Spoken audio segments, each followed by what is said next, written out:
초빙을 했습니다. 국회의원들이. 한 말씀 해주시오. 내가 불러왔어요. 10월 18일 불과 지난달입니다. 근데 슈밥 회장한테 물었어요. 4차 산업이 어떤 특징을 갖고 있습니까? 했더니 4차 산업은 한마디로 말해서 마치 쓰나미가 닥친 것과 똑같다 라고 이야기했어요. 그럼 뭘 의미하냐? 쓰나미 아시죠? 저 해운대인가 영화 보셨으면 아마 느낌이 확 올 텐데 전혀 준비할 시간을 안 준다. 한꺼번에 확 밀려가 버립니다. 그러니까 대비할 시간 전혀 안 준다. 한국인의 가장 특징이 뭐냐? 장점이 빨리빨리 이어져요. 빨리빨리. 그래서 옛날에는 한국은 일본을 제가 일본에 옛날에 출장 갔을 때 보니까 일본 경단열에서 일본에 우리나라 정경인 같은 데서 코숨 못 들어가요. 방문 오니까 저들은 우리를 죽었다 깨도 못 따라와 이런 식이야. 근데 우리나라가 일부 산업은 일본을 초월해버렸잖아요. 한 20년 만에. 한국 산업이 그만큼 무서운 빨리빨리 특징이 이게 재질이고 또 장점인데 이거 안 통한다는 거야 앞으로. 그만큼 선두주자와 후발주자는 극명하게 달라져버리고 빈익빈 부익부는 점점 더 심화된다. 정신 바짝 차려야 된다고 국회의원한테 일가를 했어요. 슈밥 회장이. 특히 초등학교 있잖아요. 원래 초등학교 1학년 입학하는 애들은 앞으로 직업 얻을 때 되면 70% 이상이 현재 없는 직업을 선택해야 된다고 이야기를 했습니다. 그건 뭘 의미하냐? 다시 말해. 지금 현재 70%다 없어져버린다 이 말이에요. 자, 그런데요. 더 문제는 뭐냐? 우리나라 최고의 지금 이 4차 산업에 대해서 성답자로 치고 나가는 교수 두 사람이 있습니다. 카이스트의 내공학자 정재순 교수라고 그리고 김대식 박사라고 두 사람이 있습니다. 이 두 사람은 국회 공청회나 또는 교육부 공청회, 상무에서 공청회를 통해서 원래 상반기 동안 엄청나게 많이 돌아다니면서 강의를 하고 발표를 했어요. 그 내용을 들으면 더 쇼킹해요. 김대식 교수는 심지어 이런 이야기를 했습니다. 1차 산업혁명이 일어났을 때 일어난 이후에 기존에 있던 직업의 80 내지 90%가 사라져버렸대요. 그런데 4차 산업혁명도 거의 불가는 그런 영향을 미칠 것이다 라고 전망을 해요. 더 비관적인 전망을 했어요. 그리고 정재순 교수는 이런 말까지 했습니다. 지금 우리나라의 교육은 주로 영어 수학 위주로 아이들 입시를 공부를 시키는 그런 제도로 끌어가고 있는데 이미 인공지능이 영어 수학 분야는 사람을 능가하게 발전돼 버린 거야. 그래서 한국 교육은 뭐냐? 포크레인으로 작업을 해야 될 시대에 삽질하는 것을 가르치는 교육이 바로 한국 교육이라고 일갈했습니다. 교육청 공청회. 교육부에서 그냥 멘붕 상태가 되어버렸습니다. 그럼 우리는 뭘 가르쳐야 되냐? 당신들은 영어 수학 가르칠 게 아니라 지금 창의력을 가르쳐야 된다. 유일한 대안이 창의력입니다. 자, 이렇게 심각한데 우리나라 석학은 물론 세계 석학 어느 누구도 대안이 없습니다. 4차 산업혁명이 이렇게 지금 쓰나미같이 몰려오는데 어떻게 대비하는 방법에 대해서는 대안을 못 내놔요. 유일하게 내는 게 뭐냐? 창의력. 창의력을 갖춘 인재만이 살아남을 것이다 라는 말만 앵무새처럼 되풀이합니다. 우리나라 석학 물론 해외 석학 다. 슈밥 회장도 마찬가지. 창의력 있는 사람만 살아남는다. 근데 창의력을 키우는 방법에 대해서는 또 백가정명입니다. 어떻게 키워야 되는 데서는 대안이 없어요. 오로지 한마디 하는 거는 독서를 많이 해라. 요거는 맞는 것 같아요. 아는 만큼 보이고 아는 만큼 행한다 라는 말이 있듯이 독서를 많이 해야 된다는 건 창의력에 분명히 도움이 돼요. 그 외에는 대안을 못 내요. 그런데요, 언론에서 제가 주목받는 이유가 바로 여기 있습니다. 창의력 향상에는요 최고의 비법이 명상맨발걷기입니다. 그 이유를 지금부터 말씀드릴게요. 자, 창의력 하면 언뜻 떠오르는 사람이 바로 이 두 사람입니다. 애플사의 스티브 잡스, 페이스북을 만든 마크 주커버그입니다. 이 두 사람이 창의력의 상징적인 사람입니다. 이 두 사람은 공통점이 있습니다. 뭐냐? 걷기광입니다. 산책광이에요. 틈만 나면 혼자서 걸어다닙니다. 머리에 아이디어가 안 나오면 걸어다닙니다. 숲으로 가서 혼자 걷습니다. 누구랑 같이 이야기하면서 걷는 게 아니라 혼자 걸어다닙니다. 그래서 산책광이라고 인터넷에 나와 있어요. 저도 그래서 알았습니다. 산책광이에요. 자, 일본의 뇌과학자 오시마 기요시라는 사람은 본인이 실험을 했습니다.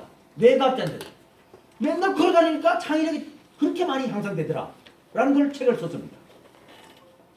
철학자 니체도 이야기를 했습니다.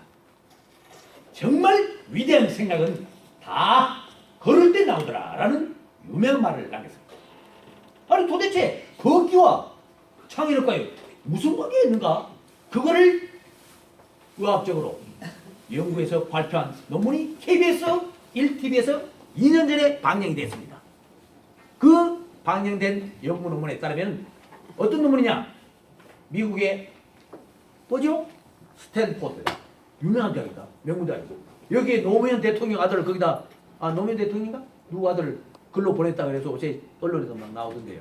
실력도 안 되는 놈을 글로 보냈다고. 라이스 장관한테 좀 부탁합시다.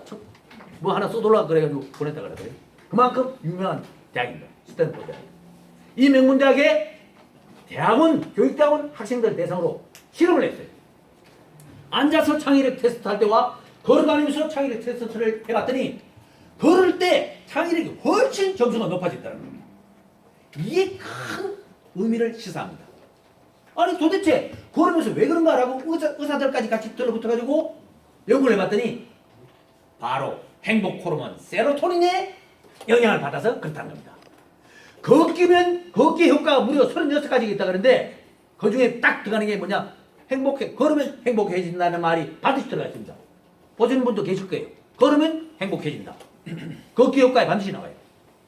그게 뭐냐? 행복 호르몬 세로토닌이 나온다는 겁니다. 걸으면. 자, 뇌과학자들 이야기를 해요.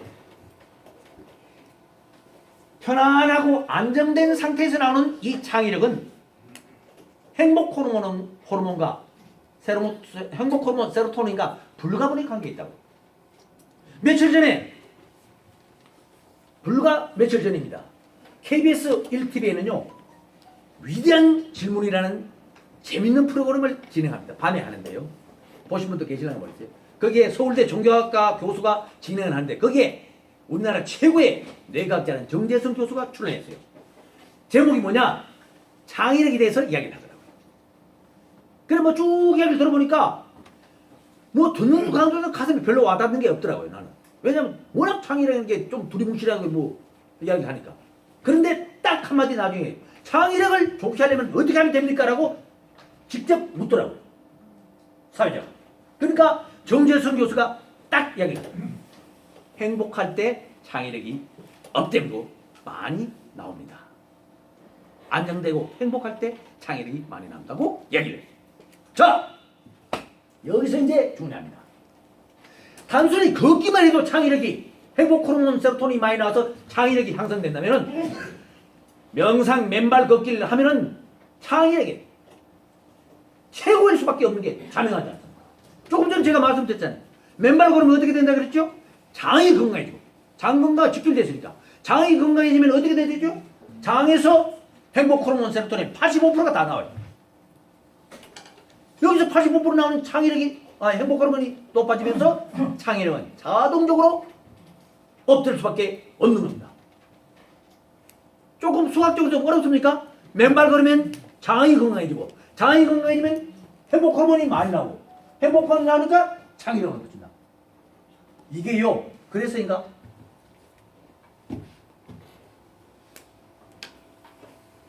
세계적인 철학자 소크라테스 모르는 분 없죠?